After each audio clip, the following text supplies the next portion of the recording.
Hi guys, మా in-laws వాళ్ళ ఇంట్లో జాతర ఉందని చెప్పాను కదా. ఈ జాతర తరతరాలుగా వస్తున్నదంట. 15 ఇయర్స్కి ఒకసారి చేస్తారంట.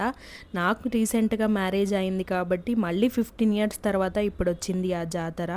నాకు చూసే అదృష్టం వచ్చింది. ఇంకా ఈ అమ్మవారికి ఒక జంతువుని బలిస్తున్నారు. ఇక్కడ ప్రతి ఇంటికి ఆ జంతువుని తీసుకొచ్చి నీళ్లు పోపిస్తున్నారు. ఇంకా దండం కూడా పెట్టుకుంటున్నారు అందరూ. నాకైతే చాలా భయం వేసింది. ఫర్ ద ఫస్ట్ టైం నేను ఇట్లా చూడడం. ఇంకా మా మమ్మీ కూడా వెళ్ళి దండం పెట్టుకుంది ఇక్కడ. ఇంకా ఆ జంతువునంతా ఊరు చుట్టూ తిప్పేసిన తర్వాత ఇంకా ప్రతి ఇంటికైతే ఆడపిల్ల వచ్చి ఇలా గడప కడగాలంట. మా అత్త వాళ్ళ ఇంట్లో మా పెద్దమ్మ అయితే వచ్చింది.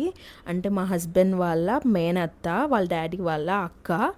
ఇంకా ఆమె కడిగేసిన తర్వాత మా పెద్దమ్మ వాళ్ళ ఇంట్లో కూతుర్లు లేరు కాబట్టి ఇంకా నేనే వాళ్ళకి కూతురు కాబట్టి ఇంకా నేను కూడా ఇక్కడ వాళ్ళ ఇంటికి వెళ్ళి గడప కడిగేశాను. అంటే ఇక్కడ వాళ్ళ ఆచారం అంట. గడప కడిగిన తర్వాత పసుపు రాసి కుంకంతో బొట్లు పెట్టి పసుపుతోనే ముగ్గు వేయాలంట. ఇక్కడ 2 గడపలు ఉన్నాయి, దేవుడి దగ్గర ఒకటి, ఇంటి ముందల ఒకటి. ఇంకా కడిగేశాను. ఇంకా పోతురాజులు వచ్చి కొంచెం సందడి చేశారు అక్కడ.